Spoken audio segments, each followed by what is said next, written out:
Agora esta chamada está sendo gravada. Olá, pessoal. Sejam bem-vindos aí a mais uma aula da disciplina de equações diferenciais. Conforme eu havia mencionado para vocês, essa aula vai ser uma aula assíncrona, né? Vou estar gravando ela agora e disponibilizando para vocês, né? Bom, pessoal, sem mais delongas, essa aula vai ser mais sobre algumas aplicações de EDO na química, na biologia, tá certo? Até a arqueologia aí vai ter hoje. E, espero que vocês gostem aí dos exemplos que eu preparei para vocês, tá bom? Então, fiquem aí, assistam todos os exemplos. Se tiverem alguma dúvida, vocês podem entrar em contato comigo, tá bom? Pausem o vídeo aí, se ficar com alguma dúvida. O bom de ser gravado é isso, né? Dá para você pausar, voltar, ouvir de novo, tá bom? E qualquer dúvida, entre em contato comigo, tá bom? Então, vou iniciar a nossa aula aqui, que vai ser sobre aplicações de EDO. Basicamente isso. A gente já viu duas aplicações na última aula, né? Então, a gente vai continuar vendo algumas outras aplicações, como eu já mencionei, né? Na física, na química, na biologia e uma na arqueologia, né? Tá bom? Então, vamos lá, então. Vou iniciar aqui a minha apresentação.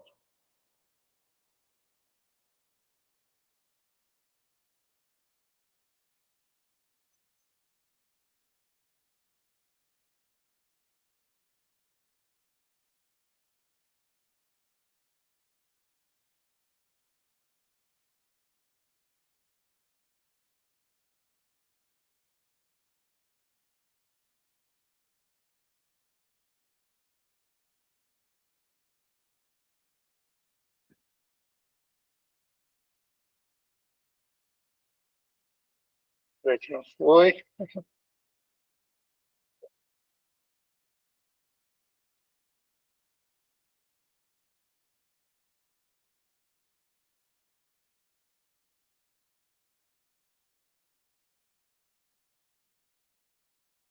Um modelo aqui de página.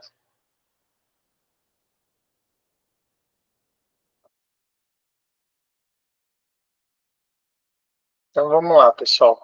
Então, só recapitulando aqui, nós estávamos estudando algumas equações,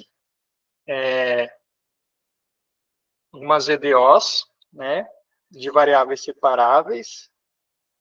Então, basicamente, essas EDOs são da forma G de x, H de y, certo? Essas aqui são as EDOs de primeira ordem de variáveis separáveis.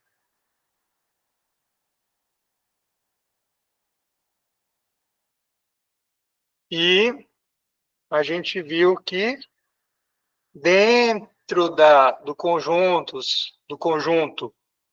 das EDOs de variáveis separáveis, existem as EDOs desse tipo, né? Ó.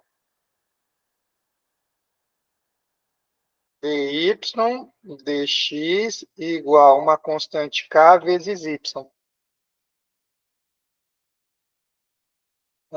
Que caracteriza os fenômenos, né, que modelam esse tipo de EDO, modela os fenômenos que são regidos pelas leis de crescimento e decrescimento natural, né?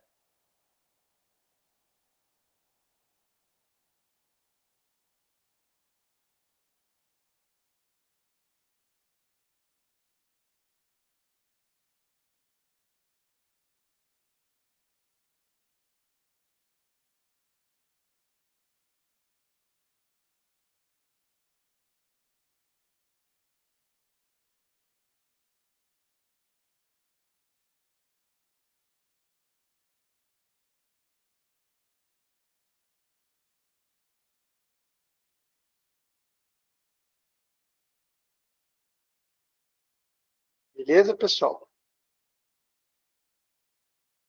Se o A for positivo, crescimento.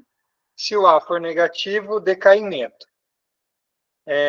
A gente viu que resolvendo essa EDO por variáveis separáveis, né, a gente já fez, não vamos fazer novamente, só vamos aplicar. A ideia da aula aqui é só trabalhar com algumas aplicações. Então, a gente resolvendo essa EDO pelo método das variáveis separáveis, a gente viu que a solução é da forma...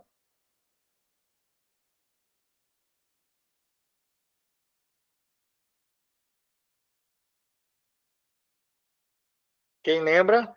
Y igual y0 elevado a kx, certo? Onde o y0 é o valor da função no instante inicial. Beleza?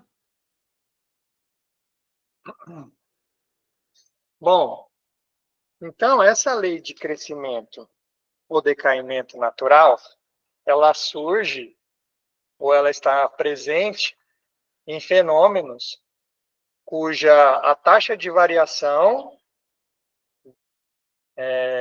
da quantidade é proporcional à quantidade, tá certo? Ou a derivada da função é proporcional à função. Então, na nossa última aula, a gente viu dois exemplos na biologia, né? Um foi num problema de crescimento populacional, né, de uma cidade. Então, a gente tinha o valor da população em 1950 e o valor em 1980, e com base nesses dois valores, considerando que o fenômeno é regido pela lei de crescimento natural, a gente conseguiu estimar a população em 2010, né?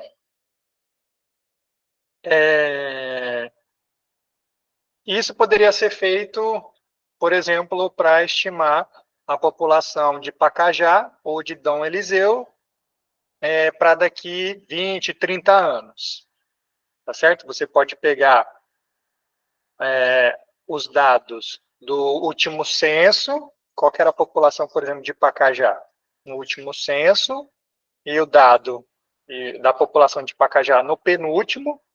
A partir desses dois, considerando que esse crescimento é o crescimento é regido pela lei de crescimento natural, manda sua EDO, você consegue estimar qual vai ser a população de Pacajá em 2050. Vamos supor que você está fazendo um estudo que você precisa ter essa estimativa. Então, você poderia modelar esse problema dessa forma. A mesma coisa foi feito para a população de bactéria na última aula, né? A gente tinha uma cultura ali de bactéria e a quantidade de bactéria era 1000, né? 1000 bactérias inicialmente. E ela tinha uma meia-vida de, se eu não me engano, 12 minutos. Não dobrava em 12 minutos, né? Se eu não me engano. E aí pedia para estimar qual era o tempo necessário, qual seria o tempo para que a quantidade de bactéria fosse 1 milhão. Então também era crescimento. Beleza? Então dá uma olhadinha quem ficou curioso. Na nossa última aula, a gente viu esses dois exemplos. E agora a gente vai continuar com exemplos parecidos. Só que agora a gente vai trabalhar com a lei de decaimento. Nesses dois exemplos, a gente trabalhou com a lei de crescimento, certo? Agora vamos trabalhar um pouquinho com a lei de decaimento. Vamos lá então, pessoal.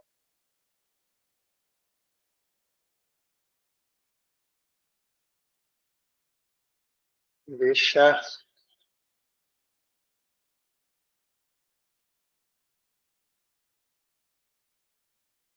eu copiar aqui o enunciado para o meu bloco de notas.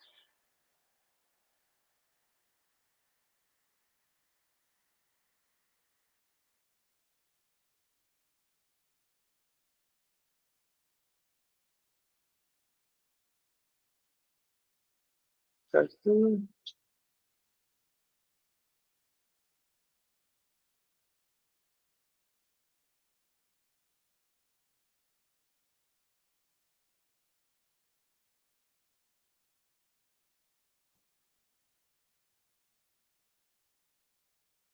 Então, pessoal, ó, no nosso próximo exemplo aqui, a gente vai trabalhar com as situações que envolvem a lei de decaimento, né? A função que está modelando o problema está decrescendo ao longo do tempo, tá certo? E tendendo para zero. E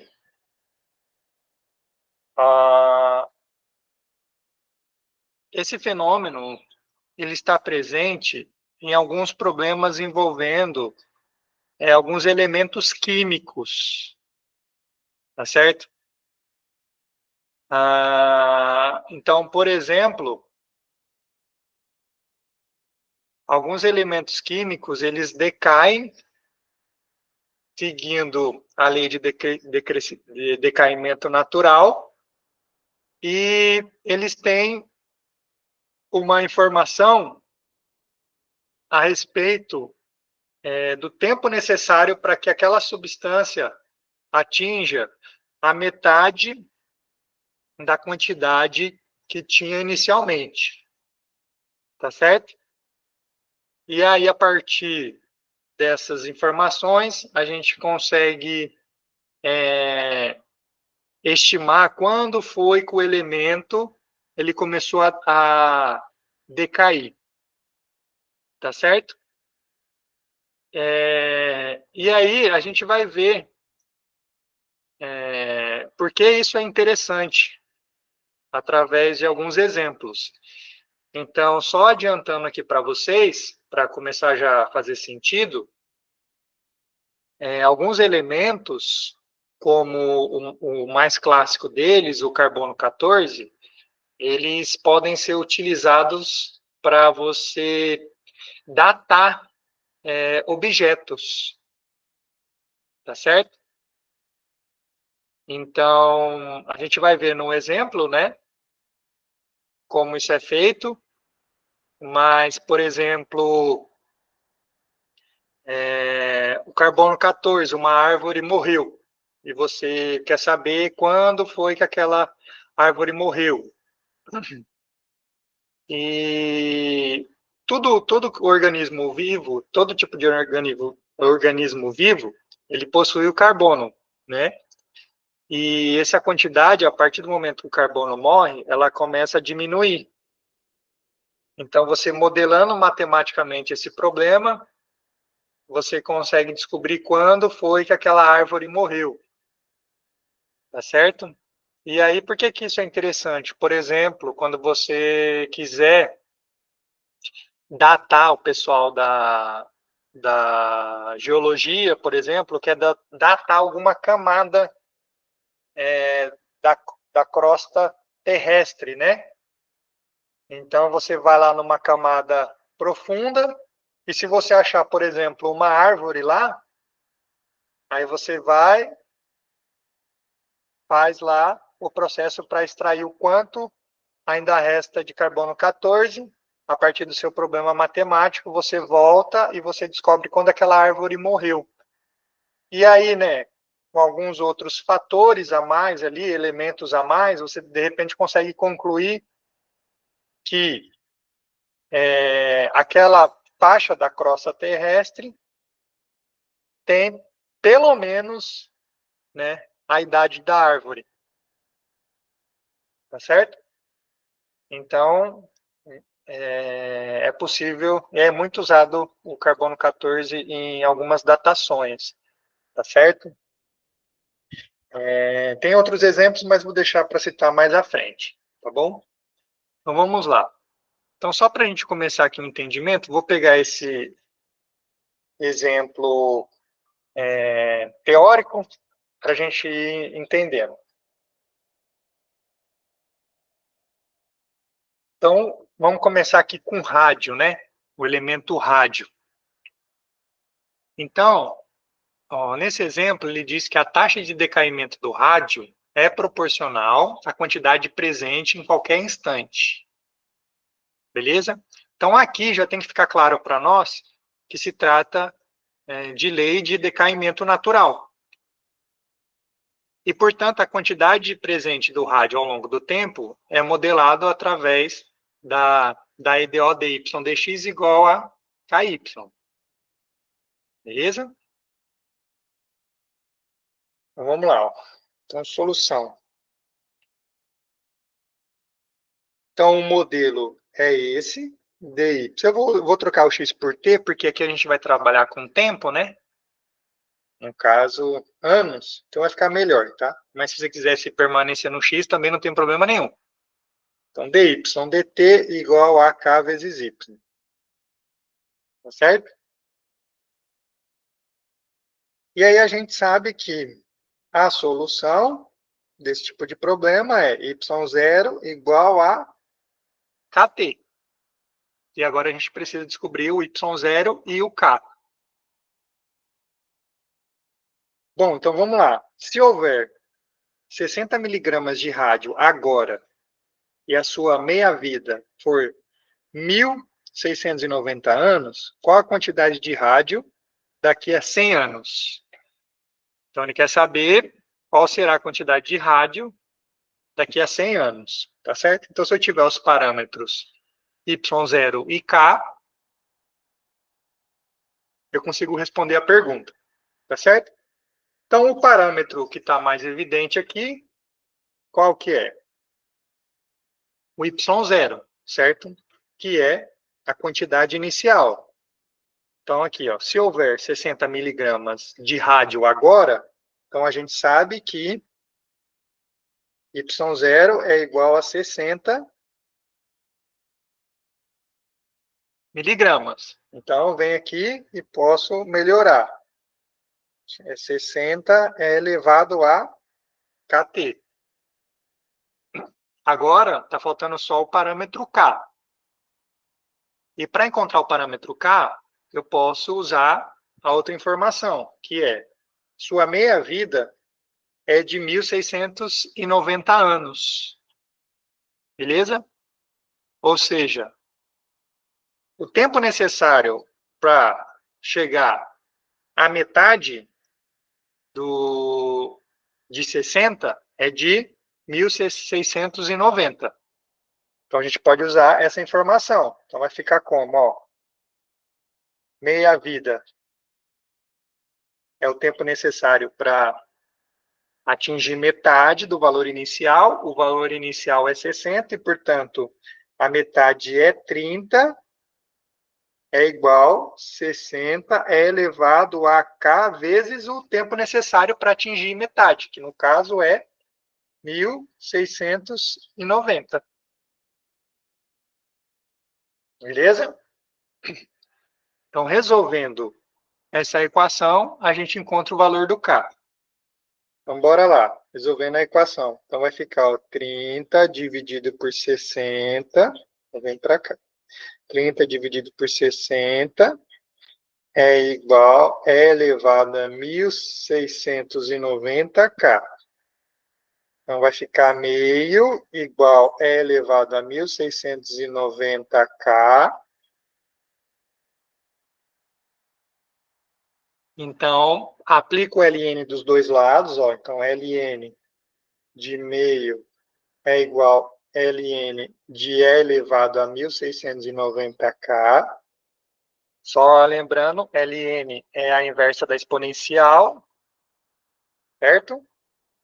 Então, vai ficar ln de meio igual 1.690k.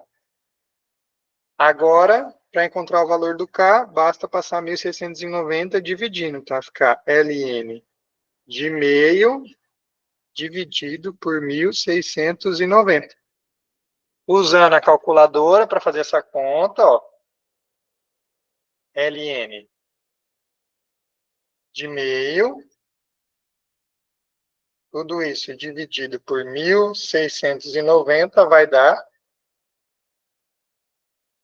aproximadamente menos 0,0004. Aqui trabalhando com 4 casas. Deixa eu ver aqui com mais casas, como que isso aqui aparece. Tá bom. Vamos trabalhar com 4 casas, tá bom. Então, a solução do decaimento do rádio vai ficar y igual 60 elevado a menos 0,004t. Então, essa é a função que está modelando o decaimento do rádio. E a pergunta é, qual é a quantidade de rádio daqui a 100 anos? Então, pronto. Então, a quantidade presente em 100 anos será 60 vezes elevado a menos 0,0. Opa, faltou um zero aqui, né? 0,40004 vezes 100. Então, é igual a 60 elevado a menos 0,04. Bora fazer essa conta aqui agora. Então, vai ser 60 vezes elevado a menos 0,04. Então, aproximadamente 57,6 miligramas. Certo? Então, após 100 anos, a partir do momento que o rádio começou a decair, a quantidade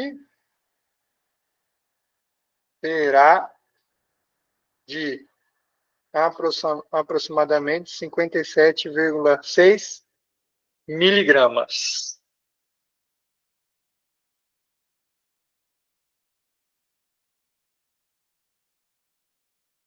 Beleza, pessoal? Tranquilo? Bom, então vamos ver. Vamos trabalhar aqui com um exemplo prático, né? Deixa eu...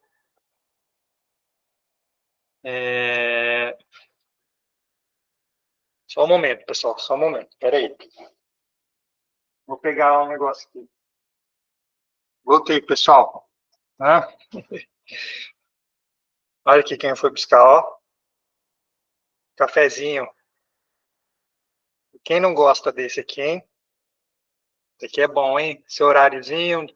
No caso aqui eu tô gravando à tarde. De manhã, na hora para acordar bem, pro dia começar bem, hein? Esse aqui vai bem, hein? Mas então, pessoal, fui ali buscar o cafezinho, né? Porque hoje ele vai fazer parte aqui da nossa aula também. O café está presente na nossa cultura, né? Cultura brasileira. E é muito bom, é um energético, natural, só que a gente sabe que se tomado em quantidades exageradas ou em horários muito tarde, pode prejudicar o sono, tá certo? Então, eu preparei aqui um slide,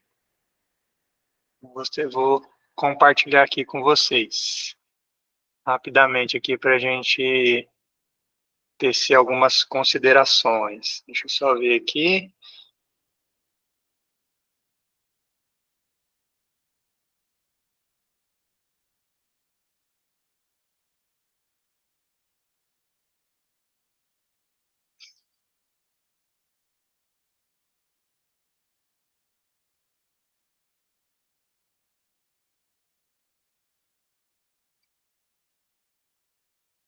Aí.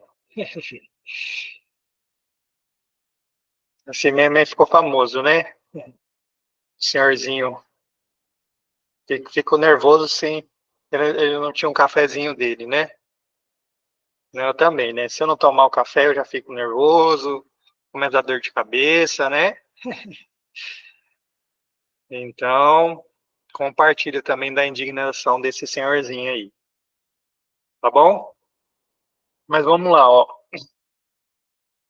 O que eu queria trazer para vocês é que o café, assim como outras substâncias no nosso organismo, seguem a lei de decaimento natural, tá certo? A quantidade presente de cafeína, no caso no nosso organismo, é proporcional, ou a derivada da quantidade é proporcional à quantidade de cafeína, tá certo? A taxa de variação da cafeína no nosso organismo é proporcional à quantidade naquele instante, tá bom? Então, lá, a cafeína presente no café é eliminada do organismo de acordo com a lei de decaimento natural. E sabe-se que a meia-vida da cafeína é de aproximadamente 5 horas para um adulto médio, certo? Então, sim, valores aproximados aí, tá certo? Então, bebi cafeína aqui, vou beber esse gole de café. Aproximadamente daqui 5 horas, a quantidade que eu ingeri de cafeína será reduzida pela metade no meu organismo, tá bom? Bom, estudos indicam que para não interferir, para a cafeína não interferir na melatonina, que é o hormônio do sono, a quantidade de cafeína no corpo deve estar abaixo de 25 miligramas total, né, na nossa corrente sanguínea, ou 5 miligramas por litro, né? Estou considerando que a gente tem aproximadamente 5 litros de sangue, tá? No momento de dormir, tá certo? Então, o ideal, eu posso tomar café, mas o ideal é que no momento que eu for dormir, né, a quantidade restante de cafeína seja inferior a 25 miligramas no total ou 5 miligramas por litro, certo? De forma equivalente. E especificamente, essa xícara aqui que eu estou bebendo, eu já medi, tem 60 ml de café expresso, tá certo? Então, eu fiz uma pesquisa rápida ali, né, e eu vi que 60 ml de café expresso tem aproximadamente 100 miligramas de cafeína, tá bom? Então, deixa eu ir tomando aqui para não esfriar também, né? Então, supondo aqui que o indivíduo tomou sua última xícara de café contendo 100 miligramas de cafeína, né? Qual deve ser o melhor horário que eu deveria estar tomando essa xícara, né? Ou qual deve ser o horário máximo que eu deveria estar tomando essa xícara, para que quando eu fosse dormir, né, no caso aí eu coloquei 23 horas, né? Restasse menos de 25 miligramas de cafeína no meu organismo para não atrapalhar o meu sono, tá certo? Então eu errei aqui, né? Que não é 10, 25, tá? 25.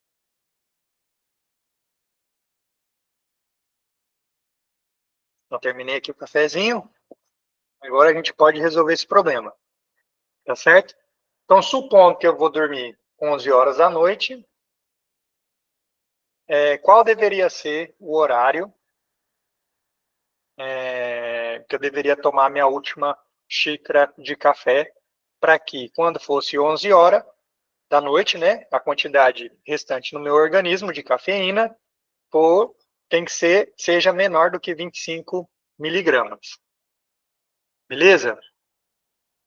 Então, vamos resolver esse problema aí, usando a lei de decaimento natural, tá bom? Só lembrando que aqui é 25, tá? Eu acabei errando aqui, ó. Então, vamos voltar aqui agora para a nota, tá?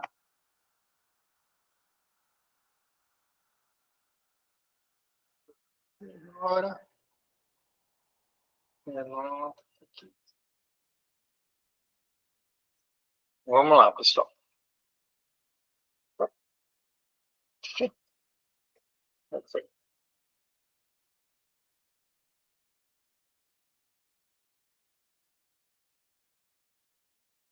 Vamos voltar aqui para esse exemplo.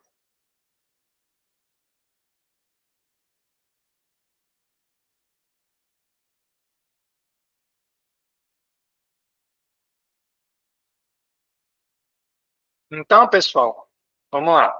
A gente sabe que, estamos supondo, né, que esse fenômeno seja regido pela lei de decaimento natural, portanto, a EDO que modela esse problema é essa daqui, certo?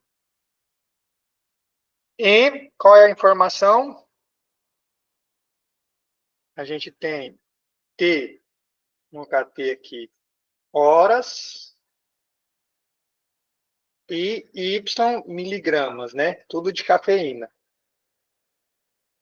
A condição inicial é que bebi os meus 60 miligramas de café, miligramas não, 60 ml de café que tem aproximadamente 100 miligramas de cafeína. Então, a condição inicial é 100, certo? No instante inicial. Então, a nossa solução vai ficar como? Y igual a Y0 elevado a kt, certo? Então, eu vou ter y igual a 100, que é a minha condição inicial, elevado a kt. E agora, eu preciso descobrir o valor do K, certo? Para descobrir o valor do K, eu vou usar a meia-vida. A meia-vida da cafeína é meia-vida, aproximadamente 5 horas. Então, vou substituir aqui, ó. Após 5 horas, a quantidade de cafeína vai ser reduzida pela metade. Então, se inicialmente era 100, metade, 50. Certo? E agora eu consigo encontrar o valor da constante K. Então, bora lá. Então, vai ficar 50 dividido por 100 igual elevado a K vezes 5. Cancela aqui, vai dar meio. Elevado a K vezes 5. Aplica ln dos dois lados. Então, vai ser K vezes 5. O 5 está multiplicando, passa dividindo. Então, K vai ser ln de meio dividido por 5. Certo? Então, fazendo a continha aqui na calculadora. Vamos lá. ln de meio dividido por 5. Então, usando 4 casas aqui. Vou configurar aqui para 4 casas novamente. Se é aproximadamente menos 0,1386. Então, ó, a função que modela a quantidade de cafeína presente no organismo após eu ingerir 100 miligramas é 100 elevado a menos 0,1386 T. Certo? E agora, a gente viu que o ideal, na hora que a gente for dormir, é que reste menos do que 25 miligramas de cafeína no nosso organismo. Então, vamos descobrir o valor do tempo, o tempo necessário para que a quantidade de cafeína seja reduzida a 25 miligramas, certo? Vamos lá, ó.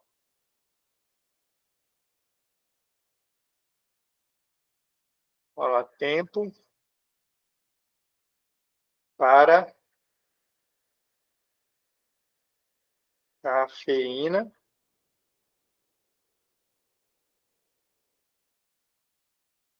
ser reduzida a 25 miligramas. Então, vamos lá. Então, 25 igual 100 é elevado a menos 0,1386T. Vamos descobrir qual que é o tempo aí. Então, só resolver novamente.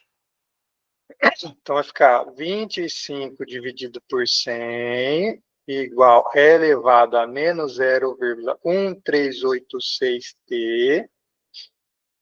Vai ficar 1/4 elevado a menos 0,1386T. Aplica a ln dos dois lados. Menos 0,1386T. Menos 0,1386 está multiplicando, passa dividindo. Menos 0,1386. Fazendo a continha aqui. Vamos lá. ln de 1/4 dividido por menos 0,1386. Então, vai dar aproximadamente 10 horas. Certo? Então, em aproximadamente 10 horas, a quantidade de cafeína no meu organismo vai ser inferior a 25 miligramas. Né? Não vai interferir, portanto, vai parar de interferir o meu sono. Então, por exemplo, eu tomei agora. Então, daqui 10 horas, a cafeína vai ser reduzida a 25. Então, daqui 10 horas vai ser 1 hora da manhã. Tá certo? Então, vamos supor que normalmente eu vou deitar meia-noite. Meia-noite, pouco antes da meia-noite, entre 11 horas e meia-noite. Então, no momento que eu deitar, essa cafeína que eu tomei, ela vai estar ainda influenciando no meu sono, tá certo? Então, ela vai estar ali atrapalhando, causando dificuldade para entrar no sono REM, ou facilidade para despertar. E isso acontece com uma certa frequência comigo, porque eu tomo bastante café, eu gosto bastante de café. E eu procuro evitar tomar café, né, a partir das 3, justamente para não ter esse problema. E aí, às vezes, a pessoa pode até pensar, mas eu consigo dormir, né? Mas a cafeína, ela não vai impedir você de dormir, você vai conseguir dormir. Só que ela prejudica a qualidade do sono, tá certo? Então, a pessoa às vezes toma muito café e acha que não está interferindo no sono dela. Não é verdade, tá? Porque a pessoa dorme, mas só que ela não tem um sono de qualidade, tá certo? Então desperta com facilidade, que é o que acontece comigo, né? Eu desperto com facilidade, tenho dificuldade ali para pegar a sonolência um pouquinho, e provavelmente eu nunca fiz o teste, né? Mas eu devo o tempo que eu passo no sono REM deve ser reduzido, né? Comparado com quem não toma muito café, tá certo? Então, é isso, né? Tomem café, mas evitem tomar a partir de um certo horário. Então, voltando aqui à pergunta, né? Ó, o indivíduo, a pergunta era qual deveria ser o horário para que ele deveria tomar o último gole de café, para que quando desse 11 horas, a quantidade de cafeína seja inferior a 25 miligramas. Então, a gente viu que, a partir do momento que ele bebeu o gole de café, a xícara de café, vai demorar 10 horas. Então, se ele quer dormir 11 horas, e ele quer que 11 horas esteja uma quantidade inferior a 25, ele tem que parar, tem que tomar a última xícara de café 1 hora da tarde. Tá bom? Então, essa seria a resposta da pergunta, tá bom? Eu deveria tomar a última xícara 1 hora da tarde. Bom, normalmente o pessoal fala para tomar até 2 horas, no máximo até 3 horas sua última xícara de café. Né? Dali em diante não tomar mais, justamente para não atrapalhar a qualidade do sono, tá bom, pessoal?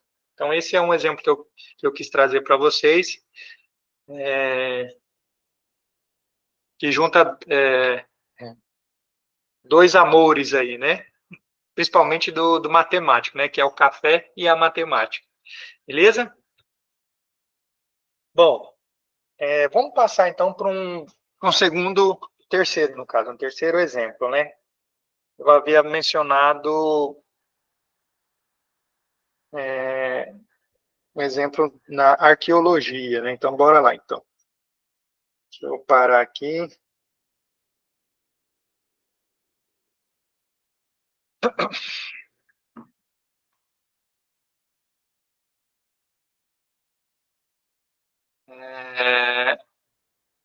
Deixa eu só ver aqui, pessoal, só um momento, por favor.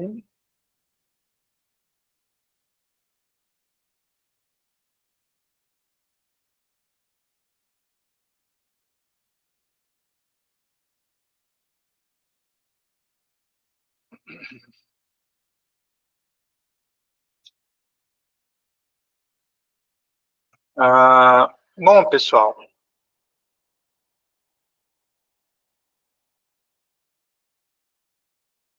trazer um exemplo aqui que pode mexer um pouquinho com a fé de alguém, tá? Principalmente com a fé católica, né? Para quem é católico. Então, com certeza tem alguém aí que é católico, tá? Mas eu resolvi trazer esse exemplo porque ele desperta muita curiosidade dos religiosos, né, principalmente dos católicos, e que envolve matemática. E a minha intenção aqui é, de forma alguma, ofender a fé de ninguém, tá certo? Ou questionar a fé de ninguém, tá certo? É só trazer essa curiosidade envolvendo um elemento do catolicismo, né? Que, sem mais enrolação, é o Santo Sudário, tá certo? Então, eu vou falar aqui, vou trazer uma aplicação de EDO envolvendo arqueologia, né? Que é datação, e é isso, eu vou vendo datação, tá certo? Então, deixa eu começar aqui a minha apresentação.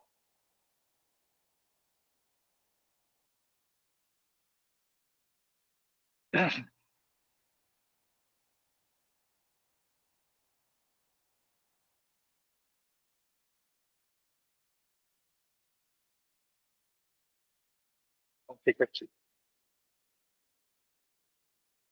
Bom, pessoal, quem é católico sabe do que eu estou falando, né? E para quem não é, me permita aqui explicar o que é o Santo Sudário, tá certo? Então, trouxe aqui uma imagem ilustrativa do Santo Sudário. O Santo Sudário é um tecido de linho, tá certo? De aproximadamente 1 metro de largura por 4 metros de comprimento, tá certo? E esse tecido de linho, ele foi utilizado para cobrir um corpo de um homem, né, adulto de aproximadamente 1,80 m, cujas feridas, né, são parecidas, né, condizentes com as feridas que Jesus Cristo teria sofrido, tá certo? Então, essa é uma imagem ilustrativa do Santo Sudário, né? Então, aqui é uma outra imagem, aí está focado no rosto da pessoa, né? Então, tá aqui, né, do lado esquerdo é o tecido verdadeiro e do lado direito é o negativo, tá certo? Então, aqui também, do lado esquerdo é o tecido e do lado direito é o negativo, né? Então, aqui a gente consegue ver o desenho, né, do corpo do homem que foi coberto com esse tecido, né? Aqui seria a frente e aqui de cabeça para baixo seria as costas, tá certo? E essas linhas estranhas aqui aparecem porque esse tecido ele teve um incêndio onde ele estava depositado e afetou ele, tá certo? Mas não prejudica aqui, a gente consegue ver claramente que a imagem, né, a frente e a costa do homem, tá certo? E aqui focado no rosto, né? Bom, o tecido parece uma imagem de um homem de 1,80 m, né, com feridas parecidas com o que Jesus Cristo sofreu antes da crucificação. Então, segundo a crença católica, o Santo Sudário foi o lençol de linho, né, que teria envolvido o corpo de Jesus Cristo, após ser retirado da cruz para ser sepultado, tá certo? Era costume dos judeus lá fazerem isso, né? Envolver o corpo em um lençol de linho e sepultar o corpo envolvido nesse lençol, tá certo? E a Bíblia relata que esse foi o que aconteceu com Jesus Cristo. Então, essa peça original, né, esse tecido, ele encontra-se na capela, né, do Santo Sudário, localizado ao lado da Catedral de São João Batista, na cidade de Turim, na Itália, onde é guardado lá desde 1578, né, quando foi doado para a igreja, né, pela Casa de Savoia, se não me engano, né? Tá bom? Bom, então, para muitos, foi realmente o tecido que foi utilizado para enrolar o corpo de Jesus Cristo, tá certo? Mas e isso é muito questionado e debatido até hoje, tá certo? E bom, mas vamos ver, então, a gente pode aplicar EDO para solucionar esse problema, tá certo? Se realmente poderia ser ou não o tecido que envolveu o corpo de Jesus Cristo, tá certo? Então, de que forma que isso foi feito já, né? Eu só estou mostrando para vocês como foi feito. Então, vamos lá, ó. Então, deixa eu só introduzir rapidamente aqui o carbono 14 para vocês, né? Que é o que é utilizado para fazer esse tipo de datação. Então, ó, o carbono 14, ele é um isótopo radioativo, né, do elemento carbono, presente em todos os organismos vivos, Se está vivo, tem carbono 14. Enquanto o organismo permanece vivo, a relação quantitativa entre o carbono 14 e o carbono 12 permanece constante, tem a mesma quantidade. Tá certo? Aí o que é interessante? O químico norte-americano Willard Libes descobriu lá nos anos 50 que, a partir da morte do organismo vivo, o carbono 14 ele se transforma em carbono 12 a uma taxa proporcional à quantidade de carbono 14 existente. Tá certo? Então, o carbono começa a decair a partir do momento que o organismo vivo morreu. O carbono 14 presente nele começa a decair a uma taxa proporcional à quantidade existente, caracterizando assim a lei de decaimento natural. Tá certo? Bom, e portanto, a gente pode usar o carbono 14 e ele é usado para fazer datações. Tá certo? E foi descoberto, né, que a meia-vida do carbono 14, o tempo que ele demora para atingir metade da sua quantidade inicial, a partir do momento que ele começou a decair, demora 5.730 anos, tá certo? E ele, o carbono 14, dentre os isótopos estáveis do carbono, ele é aquele que possui a maior meia-vida.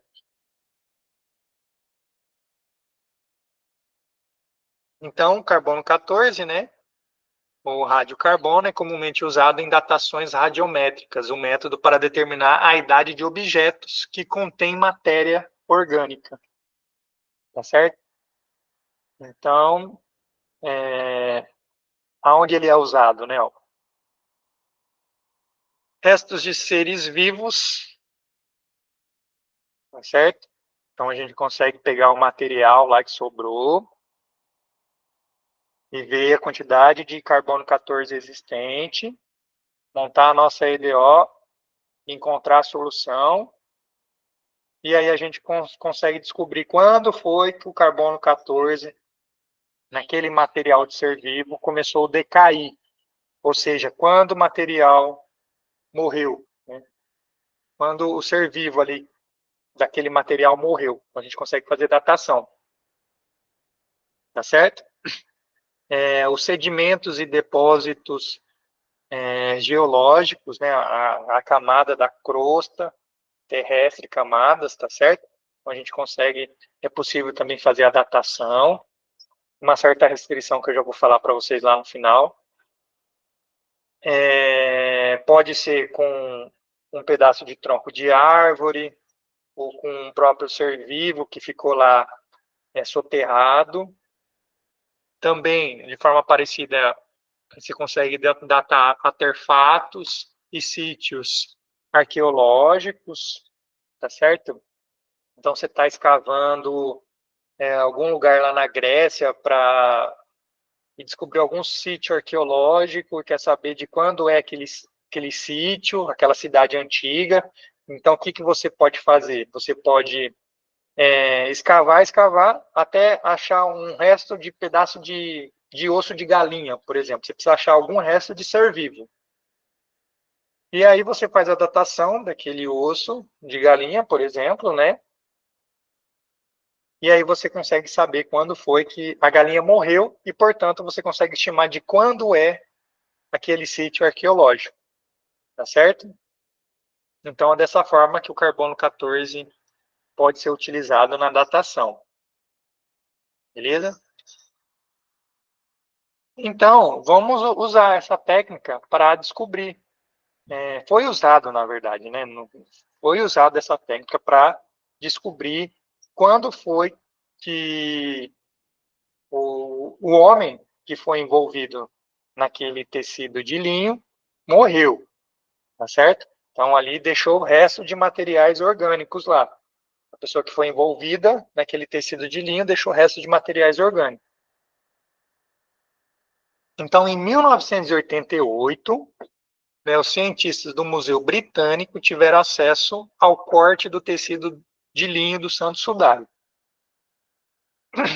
E aí levaram para o laboratório e descobriram, né, que o tecido ainda conservava 92% da sua quantidade original de carbono 14. Então, em 1988, ainda restava 92% de carbono 14 presente ali no tecido, tá certo? Então, de posse dessa informação e levando em consideração que o decaimento do carbono 14 obedece à lei de decaimento natural, a gente consegue estimar quando foi que aquele indivíduo morreu, tá bom? Então, foi feito isso. Então, vamos lá que agora eu vou mostrar, a gente vai fazer as continhas aqui, tá bom? Então, bora lá. Então, vou parar aqui a apresentação e vou voltar para o meu tablet. Vou botar aqui o tablet.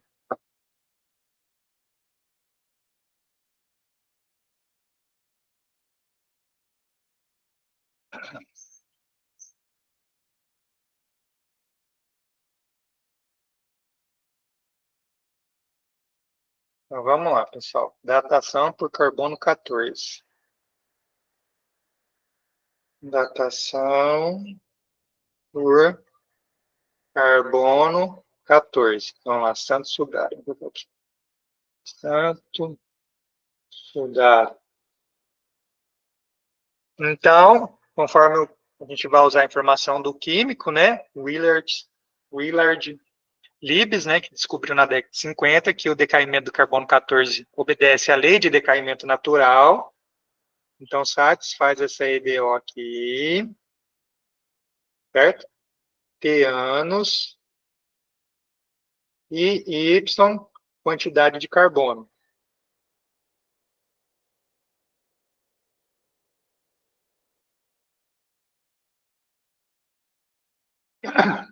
Certo?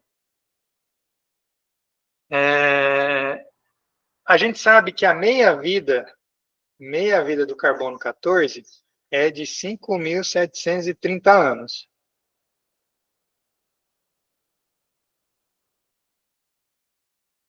E a solução do nosso problema é y0 é elevado a kt. Então, a gente precisa encontrar os valores dos parâmetros y0 e k, tá certo? Vamos encontrar o valor de k primeiro, usando a informação da meia-vida. Então, a gente sabe que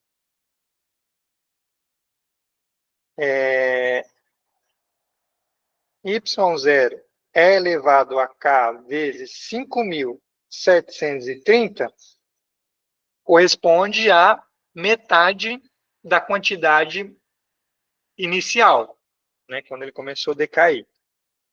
Então, vai ser y0 sobre 2, tá certo? Tá lembrando, né? Y0 é a quantidade de carbono inicial.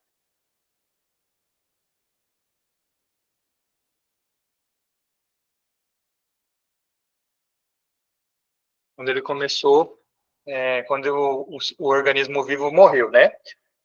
Então, passados 5.730 anos, a quantidade de carbono vai ser a metade inicial. Então, eu monto essa equação aqui, ó. Portanto, eu consigo simplificar o y0 aqui com y0 aqui. Então, ficou meio igual E elevado a K, 5.730. E agora eu resolvo a equação para encontrar o valor de K. Então, aplica ln dos dois lados. K, 5.730.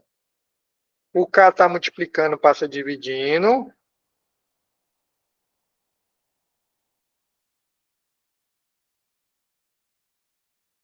Igual a K. Jogando na calculadora, eu vou ter que K é ln de meio dividido por 5.730. Deixa eu aumentar as casas aqui.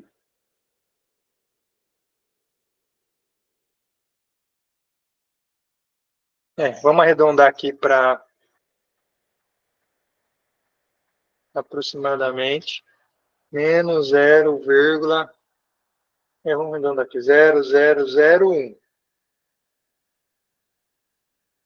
Vou colocar um 2 aqui, vai colocar 5 casas aqui para ser mais preciso. Beleza? Então, ó, y é igual y0 é elevado a menos 0,00012t. Tá certo? Tranquilo, pessoal, aqui?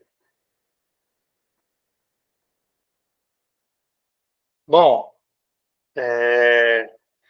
agora, vamos usar a informação de que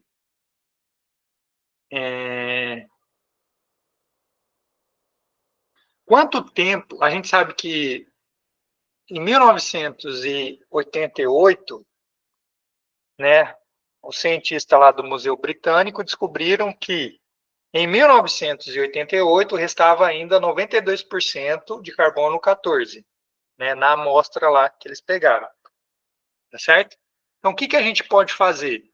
Agora que a gente tem essa equação, por mais que a gente não conheça a quantidade inicial de carbono 14, isso não impede a gente de descobrir quanto tempo será necessário para que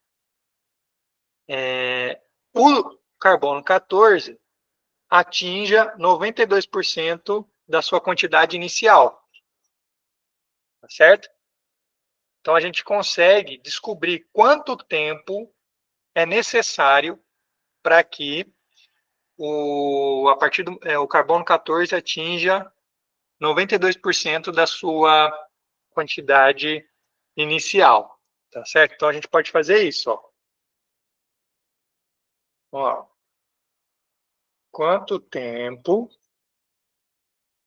é necessário para que se tenha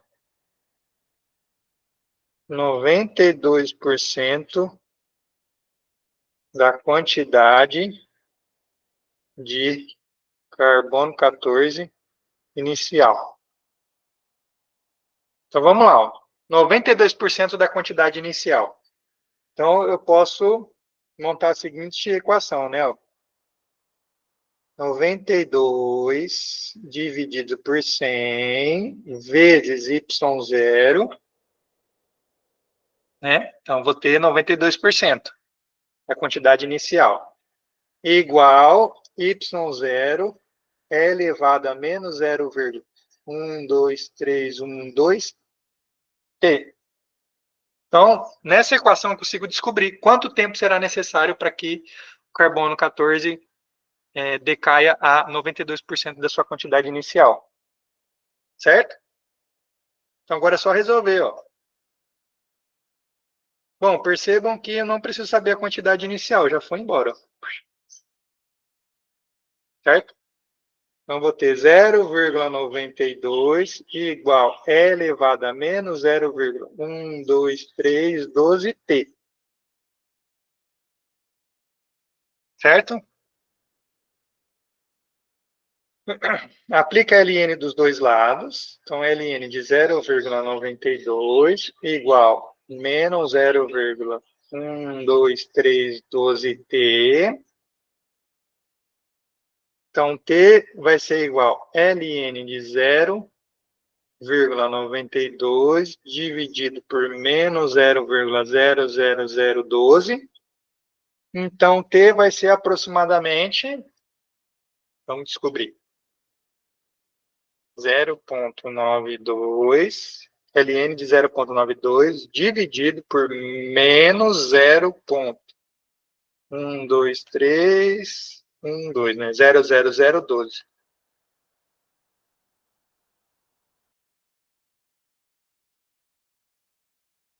Então, aqui deu aproximadamente 694 anos,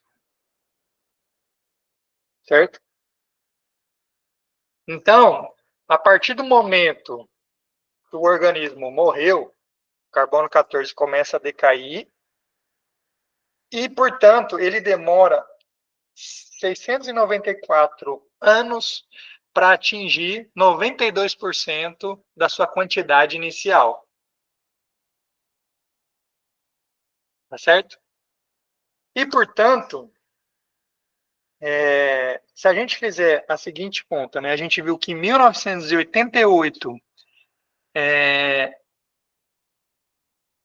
tinha 92%, então se em 1988 tinha 92%, a gente faz uma continha de subtração. Então vamos lá, ó. Então o organismo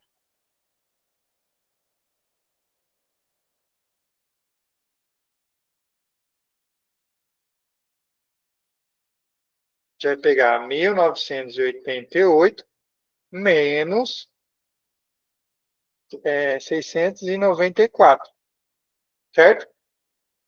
E vai dar aqui 1988 menos 694, vai dar 1.294, tá certo?